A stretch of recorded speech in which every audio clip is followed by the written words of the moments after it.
So welcome to inception UPSC. मेरा नाम भूपेंद्र है। देखो मैं ना कुछ समय पहले एक रील देख रहा था, मोबाइल चला रहा था, मैं एक रील देख रहा था। उसमें मुझे अचानक से एक रील देखने को मिली जिसमें वक्फ बोर्ड के बारे में बताया गया था। अब जो बताया गया था मैं उस पर यकीन नहीं कर पाया, है ना। मुझे लगा शायद ऐसा नहीं होता होगा क्योंकि आज के मॉडर्न टाइम में इतना तो नहीं होगा शायद, लेकिन जो बताया गया वो बड़ा शॉकिंग था। मैंने कहा भाई इसको चेक कर लेते हैं। तो जब मैं गूगल पे गया, मैंने चेक किया वक्फ एक्ट के बारे में, तो फिर मुझे लगा कि आपको भी जानना चाहिए। तो मैं बताता हूँ, शुरू से पूरी कहानी बताता हूँ। वक्फ एक्ट क्या है, वक्फ बोर्ड क्या है, और जो मैंने थंबनेल डाला था कि भाई ये एक टूल है जो हिंदूज की प्रॉपर्टी को छीनने के लिए, वो किस हद तक जस्टिफाई होता है। इसकी शुरुआत करते हैं जब पार्टीशन से। जब 1947 में जब पार्टीशन होता है तो जो मुस्लिम्स यहाँ के थे वो पाकिस्तान गए, ठीक है, उनकी प्रॉपर्टी यहीं रह गई। और जो लोग पाकिस्तान से इंडिया में आए, ठीक है, तो उनकी प्रॉपर्टी भी पाकिस्तान में रह गई। तो पाकिस्तान में जो प्रॉपर्टी रह गई उसे उनकी गवर्नमेंट ने एक्वायर कर लिया, यानी पाकिस्तान गवर्नमेंट ने एक्वायर कर लिया।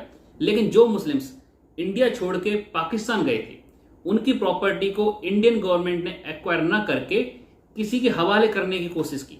तो इस तरीके से जन्म होता है वक्फ बोर्ड का। तो 1954 में पहली बार वक्फ बोर्ड का कॉन्सेप्ट सामने आता है और 1955 में इसे बनाया जाता है। अब वक्फ बोर्ड को जिम्मेदारी दी गई कि जो लोग अपनी प्रॉपर्टी यहां पर छोड़ के गए हैं उनकी वो देखभाल करे, यानी केयर टेकर की तरह काम करे। लेकिन ओवर द टाइम पीरियड हमने ये देखा कि वक्फ बोर्ड की जो पावर है इंक्रीज करते जाते हैं। और 1995 में एक नया एक्ट आता है पिछले वाले को हटाकर, जिसमें इनकी पावर अनलिमिटेड कर दी जाती है एक सेंस में। अब देखो किया था इसने, काम था इसका जो प्रॉपर्टी रह गई है उसकी देखभाल करनी है।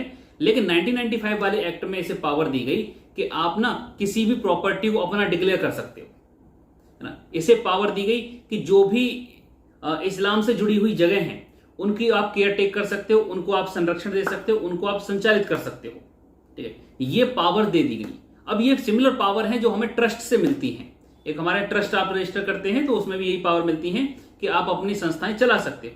सिमिलर सी पावर वक्फ बोर्ड को भी दे दी। ऑलरेडी ट्रस्ट वाली सुविधा और कोऑपरेटिव सोसाइटी वाली सुविधा अवेलेबल थी, लेकिन फिर भी वक्फ बोर्ड बनता है। खैर उसमें बनने में कोई बुराई नहीं है, बुराई इसमें है जो पूरी कंट्रोवर्सी की वजह बनती है, वो उसका सेक्शन है सेक्शन 3। अब सेक्शन 3 1995 वाले एक्ट में बोला जाता है कि अगर वक्फ बोर्ड को लगता है कि ये वाली जमीन उसकी है तो उसके लगने मात्र से, उसके सोचने भर से वो जमीन उसकी हो जाएगी। अगर उसे लगता है कि आपका घर जो है वो आपका नहीं है, वो वक्फ बोर्ड का है ना, तो ये मान के चलिए वो वक्फ बोर्ड का हो गया। अब विद इन 40 डेज आपको उसके क्लेम करना होगा। अच्छा, जब वक्फ बोर्ड आपकी प्रॉपर्टी को अपना डिक्लेयर करेगा तो आपके पास कोई नोटिस नहीं भेजेगा। अब बताएगा नहीं कि भैया हम आपकी प्रॉपर्टी को अपना मानने लगे हैं। अगर आपको कहीं से पता चल गया तो आप क्लेम कर सकते हो कि भैया ये तो गलत हुआ है, ये प्रॉपर्टी हमारी है। अब ऐसी कंडीशन में आपके ऊपर जिम्मेदारी है कि आप अपनी प्रॉपर्टी को प्रूव करें कि वो आपकी है। वक्फ बोर्ड को ये प्रूव करने की जरूरत नहीं है कि ये प्रॉपर्टी वक्फ बोर्ड की है, उसने बस सोचा और ये हो गया। अच्छा, समस्या तब आती है, एक बार का इंसिडेंट मैं बताता हूं कि इलाहाबाद हाई कोर्ट, जहां पर इलाहाबाद हाई कोर्ट बना हुआ है, उस प्रेमिसेस को भी वक्फ बोर्ड ने अपना डिक्लेयर कर दिया, ठीक है। अब ये बात जब हाई कोर्ट में पहुंचती है कि भैया ये जो जिस जगह पर हम सुनवाई कर रहे हैं, इतने सालों से हम कोर्ट प्रैक्टिस चल रही है, ये तो वक्फ बोर्ड की जमीन है। अब वक्फ बोर्ड को लगा यार ये तो हमारे किसी कर्मचारी ने गलती कर दी यार, सीधा सीधा जुडिशरी से पंगा ले लिया, है ना। अब जुडिशरी से पंगा ले लिया तो उन्होंने कहा नहीं सर, सॉरी सर, गलती हो गई, ये जमीन आपकी है। तो मतलब इस हद तक नौबत आ जाती है कि हमारी जो जुडिशरी है उसकी जमीन भी ये बताना शुरू कर देते हैं। देखो 1954 में जब इसकी शुरुआत हुई थी तब इनके पास बहुत लिमिटेड प्रॉपर्टी थी, लेकिन ये धीरे धीरे इंक्रीज करती गई। 2009 में इनके पास 4 लाख एकड़ की जमीन थी और 2019 में 10 साल में ये हो गई 8.5 लाख एकड़ के आसपास इनके पास जमीन हो जाती है। यानी इनकी जमीन तो इंक्रीज कर रही है, लेकिन हिंदुस्तान की जमीन इंक्रीज नहीं कर रही ना, इन्हीं की तो जमीन इंक्रीज कर रही है। अच्छा, इनके पास इतनी जमीन है कि ये पूरे इंडिया में तीसरे नंबर की एंटिटी बन जाते हैं। सबसे ज्यादा जमीन हमें इंडियन आर्मी के पास देखने को मिलती है, उसके बाद रेलवे के पास, और तीसरे पॉइंट पर आते हैं ये वक्फ बोर्ड। तो पूरी कंट्रोवर्सी की वजह यह है, अगर इन्हें लगता है कि ये जमीन इनकी है तो ये इनकी हो जाएगी। आप इनके खिलाफ नॉर्मल कोर्ट में भी नहीं जा सकते। यूजुअली क्या होता है, हमारा कोई डिस्प्यूट होता है हम तुरंत कोर्ट में जाते हैं, लेकिन आप इनके साथ अगर कोई डिस्प्यूट होता है, रिगार्डिंग द ओनरशिप, तो आप इन्हें कोर्ट में नहीं ले जा सकते।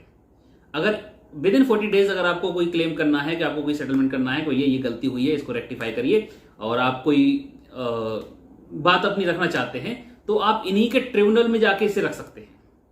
ठीक है, अब इनके ट्रिब्यूनल में मोस्टली इस्लाम के स्कॉलर्स बैठे होते हैं, मोस्टली इन्हीं के लोग बैठे होते हैं, इन्हीं के समुदाय से लोग आए हुए होते हैं, तो आपके पास बहुत ही कम चांसेस होते हैं कि इनके खिलाफ आप कभी जीत पाओ।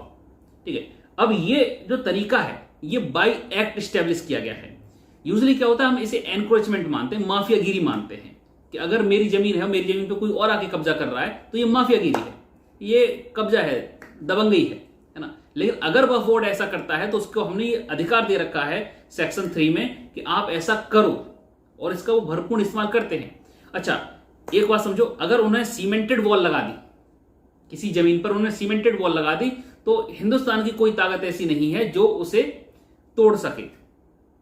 ठीक है, आप किसी के भी घर को तोड़ सकते हो डेवलपमेंट के नाम पे, लेकिन वक्फ बोर्ड की एक्ट जो प्रॉपर्टी है उसे नहीं तोड़ सकते।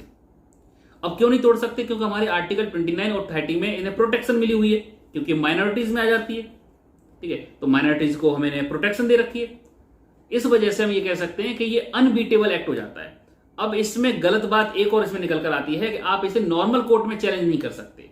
आप प्रधानमंत्री इलेक्शन को चैलेंज कर सकते हो, राष्ट्रपति के इलेक्शन को चैलेंज कर सकते हो, आप दुनिया में कोई भी क्राइम हुआ है इंडिया में उसे चैलेंज कर सकते हो, लेकिन इनको चैलेंज नहीं कर सकते।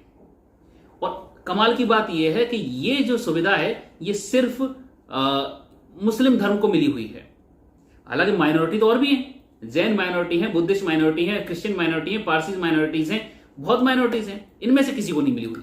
अगर माइनॉरिटीज के नाम भी प्रोटेक्शन दे रहे हो फिर सबको दो, सिर्फ एक ही को देने का मतलब बनता नहीं है। और अगर तुम वैसे भी सोचोगे, सोचने को तुम्हें यह मिलेगा कि देखो कॉमन है, प्रिंसिपल ऑफ नेचुरल जस्टिस है, उसका एक कॉन्सेप्ट ये कहता है कि अगर आप किसी को सजा दे रहे हो तो बिना उसकी बात सुने आप सजा नहीं दे सकते। तो आप किसी की प्रॉपर्टी ले रहे हो, भैया उसको बताओ तो सही कि हम तुम्हारी प्रॉपर्टी छीन रहे हैं, और बिना उसकी सफाई के आप छीन नहीं सकते। मतलब कहने का मतलब यही है कि आप सामने वाले को सुनो एटलीस्ट, और उस सामने वाले सुनने के लिए भी आपने डोर क्लोज कर रखे हैं कि भैया हम सिर्फ सर्टेन कुछ चीजों को ही सुनेंगे, कुछ लिमिटेशन तक ही सुनेंगे, नहीं तो नहीं सुनेंगे। अच्छा, इसमें एक कमाल की बात बताता हूं। 2013 में जब इलेक्शन आने वाले थे, यानी 2014 वाले जब इलेक्शन आने वाले थे, तो कांग्रेस गवर्नमेंट ने क्या किया था, दिल्ली में प्राइम लोकेशंस पर बहुत सारी प्रॉपर्टी वक्फ बोर्ड को दान कर दी थी। अच्छा, ये होता रहा है, जब भी सरकारें चेंज होती हैं, जब भी उन्हें मुस्लिम वोट की जरूरत पड़ती है तो वक्फ बोर्ड को लालच देने की कोशिश करते हैं, उसको पैसे देने की कोशिश करते हैं, या उसे इस तरीके से एडवांटेज देने की कोशिश करते हैं ताकि मुस्लिम वोट उनके पाले में गिर जाए। अब मैं इसके लिए वक्फ बोर्ड को जिम्मेदार नहीं मानता कि वक्फ बोर्ड में इतनी ये वाली जो मैंने कमियां बताई ये हैं, इनके लिए जिम्मेदार है पार्लियामेंट। और कमाल की बात है, इनके लिए कोई सरकार जिम्मेदार नहीं। मैंने आपको 2013 की बात बताई तो ऐसे मत समझ लेना मैं कांग्रेस की बात कर रहा हूं, हालांकि कांग्रेस ने किया था ये, लेकिन इसके लिए सभी सरकारें जिम्मेदार हैं। 1995 या 1954 के बाद जो भी सरकारें हैं वो सब इसके लिए जिम्मेदार रही, और जिम्मेदार अभी वाली सरकार भी है क्योंकि उसे 9 साल हो गए लगातार और वो उस पर कोई ध्यान ही नहीं दे रही है। अब आप बोलोगे साहब अब तो मुस्लिम्स के लिए अब तो नेगेटिव बोल रहे हो, ये तो फिर उनके खिलाफ बोल रहे हो। देखो यार, जो मुस्लिम कंट्रीज हैं जैसे सीरिया है, लेबनान है, इजिप्ट है, सूडान है, इराक है, जॉर्डन है, कोई भी मुस्लिम कंट्री में वक्फ बोर्ड नहीं है, लेकिन सिर्फ हिंदुस्तान ऐसा है जहां पर वक्फ बोर्ड की जरूरत पड़ी है या जहां पे है, एग्जिस्ट करता है। ठीक है, तो ये सिनेरियो रहता है हमारा वक्फ बोर्ड के साथ। अब वक्फ बोर्ड के बारे में थोड़ी सी बातें समझ लेते हैं।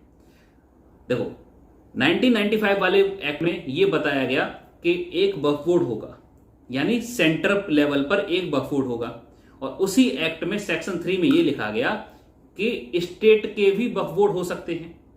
तो स्टेट गवर्नमेंट की मदद से हर स्टेट में वक्फ बोर्ड स्टैब्लिश किए जा सकते हैं। अब क्योंकि मुस्लिम में 2 समुदाय बनते हैं, एक तो सुन्नी समुदाय और एक शिया समुदाय, तो दोनों समुदाय के अलग अलग बोर्ड एग्जिस्ट कर सकते हैं।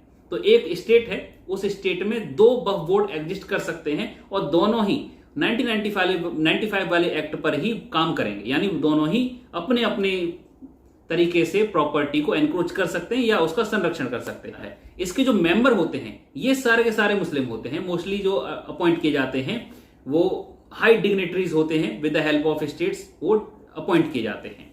तो कहने का मतलब ये है कि नॉन मेंबर्स नहीं आते ज्यादातर, ठीक है, मुस्लिम्स ही मोस्टली इसमें रहते हैं। तो एक नेचुरल झुकाव है वो हमें देखने को मिलता है कि एक पर्टिकुलर सेट ऑफ माइंड हमको देखने को मिलता है। अब सवाल आता है कि अगर वक्फ बोर्ड इतना ही इसमें बुराइयां हैं तो इसको बनाया क्यों गया? देखो, दो चार इसमें अच्छी बातें हैं। पहला यह है कि अगर इसको बनाया गया है तो प्रॉपर्टी जो पड़ी हुई थी उसको संरक्षण के लिए बनाया गया कि भाई इसकी देखभाल करो, इससे अगर कुछ कमाई हो सकती है तो उस रेवेन्यू को इकट्ठा करो, है ना।